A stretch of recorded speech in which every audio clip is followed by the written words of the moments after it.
بسم اللہ الرحمن الرحیم۔ السلام علیکم ناظرین، پاکستان میں بہت بڑا ظلم ہو گیا۔ شاید پاکستان کی تاریخ میں اتنی بڑی زیادتی نہیں ہوئی جو ابھی اس بار ہوئی ہے۔ طارق جمیل کی کسی نے گستاخی کی ہے، اس کی بے ادبی کی ہے، اس ملعون کو گرفتار کرنے کی فرمائش ہو رہی ہے سوشل میڈیا پہ کہ اس ملعون کو گرفتار کیا جائے۔ اور کون کر رہا ہے؟ طارق جمیل کے فالوور، طارق جمیل کو سننے والے، عمران خان کے سپورٹر، اس کے کارکن، وہ مطالبہ کر رہے ہیں کہ طارق جمیل کی گستاخی کرنے والے کو گرفتار کیا جائے، اس کو کڑی سزا دی جائے۔ وہ کون ہے اور اس نے کیا گستاخی کی وہ آپ لوگوں کو میں سامنے رکھوں گا، لیکن اس سے پہلے عمران خان اور طارق جمیل کی جو آپس میں ان میں جو کافی چیزیں مشترک ہیں ان کا ذکر کرنا بہت ضروری ہے۔ جیسا کہ سیاسی حلقوں میں عمران خان کو ایک فتنہ قرار دیا جاتا ہے، اسی طرح مذہبی حلقوں میں طارق جمیل کو ایک فتنہ قرار دیا گیا ہے۔ ایون طارق جمیل صاحب جس مسلک سے وہ تعلق رکھتے ہیں، اس مسلک کے جید علماء جو علماء دیوبند ہیں، وہ طارق جمیل کو فتنہ قرار دے چکے ہیں، اس کے خلاف طرح طرح کے فتوے ہیں۔ ایون مکہ پاک میں ایک دیوبندی عالم دین ہے، اس نے تو اس کو دائرہ اسلام سے خارج قرار دے دیا۔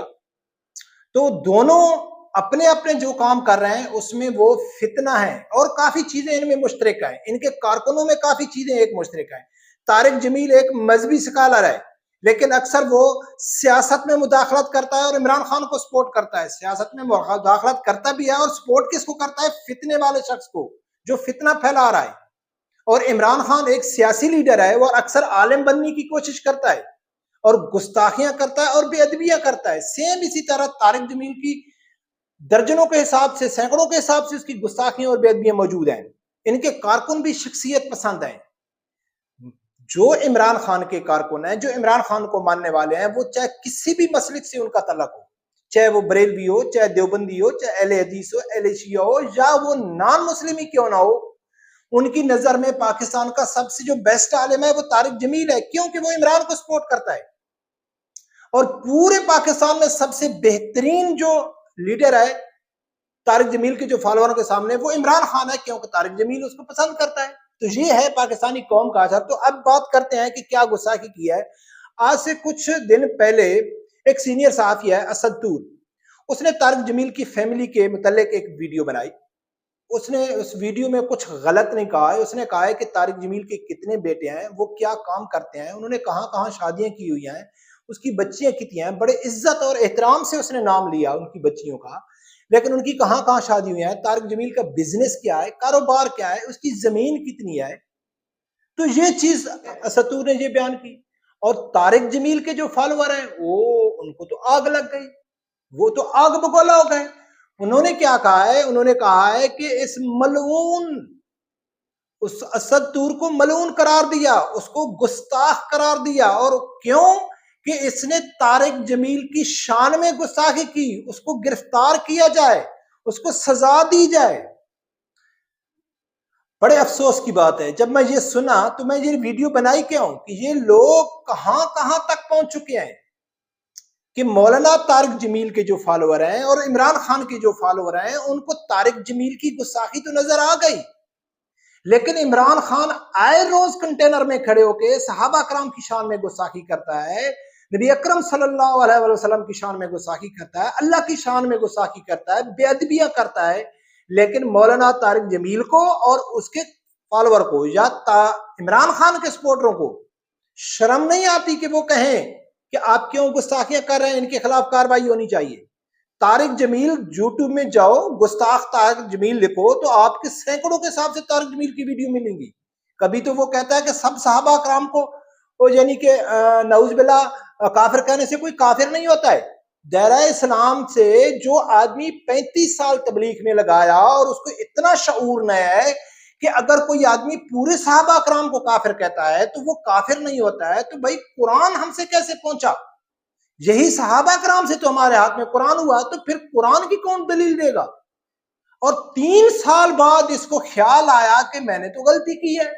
وہ بھی کیوں آیا کہ جب اس ٹائم سعودیہ میں ان کے اوپر پابندی نہیں تھی تو جو وہاں کے علماء ہیں اہل حدیث کے، مولانا توصیف رحمان، اس نے اس کی کلاس لی، کیونکہ وہاں ان کو ویزے فری ملتے ہیں، ان کو پروٹوکول ملتا ہے، سعودیہ سے فنڈنگ آتی ہے ان کے لیے۔ جس نے سوچا کہ اگر میں معافی نہیں مانگتا ہوں، اپنی غلطی تسلیم نہیں کرتا ہوں، تو پھر میرا تو جو کھانا پینا بند ہو جائے گا۔ تو یعنی 3 سال بعد اس نے کہا تھا کہ مجھ سے غلطی ہو گئی، یہ ہو گئی۔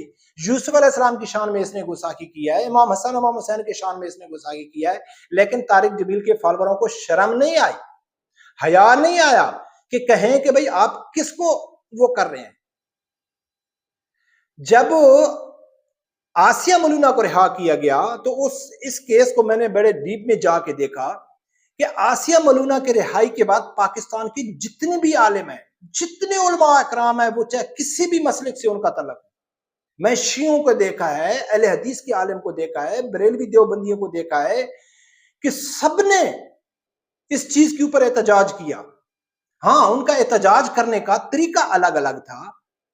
کچھ تو کہتے ہیں کہ بھئی کسی نے تو روڈ میں آ کے احتجاج کیا، فرنٹ فٹ پہ آ کے کیا جیسے تحریک لبیک نے کیا، کسی نے ممبر پہ بیٹھ کے کیا، کسی نے ویڈیو بیان میں جاری کیا، کسی نے کہیں بھی اخبار میں بیان دیا کہ بھئی آسیہ گستاخ ہے، اس کو رہا نہیں کرنا چاہیے۔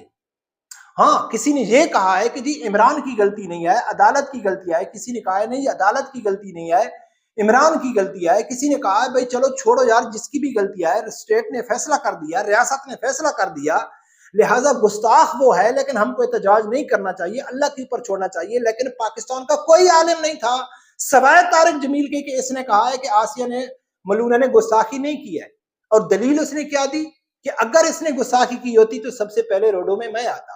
یعنی کہ اگر پاکستان میں کچھ بھی ہوتا رہے اگر طارق جمیل روڈ میں نہیں آتا ہے تو اس کا مقصد ہے سب برابر چل رہا ہے، کوئی گستاخی نہیں کر رہا ہے، کوئی بے ادبی نہیں کر رہا ہے، کوئی دین کا مذاق نہیں اڑا رہا ہے۔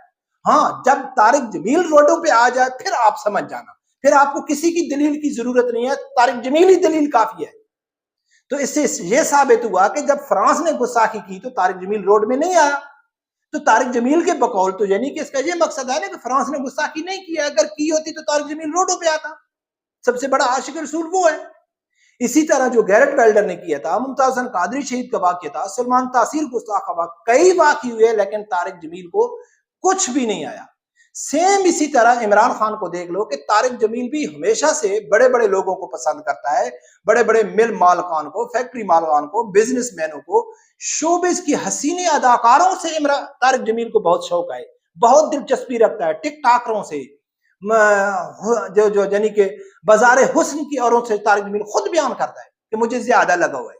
اور عمران خان وہ بھی بڑی بڑی ایٹمیاں یوز کرتا ہے، بڑے بڑے جہازوں پہ گھومتا ہے، اور اکثر وہ کہتا ہے کہ میری مائیں بہن عورتوں پسند کرتا ہے، کہیں بھی عمران خان جاتا ہے تو اس کے ارد گرد عورتیں پہنچ جاتی ہیں۔ تو ناظرین، یہ دونوں فتنہ ہے، طارق جمیل بھی فتنہ ہے، عمران خان بھی فتنہ ہے۔ ان کے جو فالوور ہیں نہ ان کا دین سے تعلق ہے، نہ مذہب سے تعلق ہے، نہ اسلام سے تعلق ہے، نہ ان کا پاکستان سے تعلق ہے، نہ ان کو نظریات کا کچھ معلوم ہے، کچھ بھی معلوم نہیں ہے۔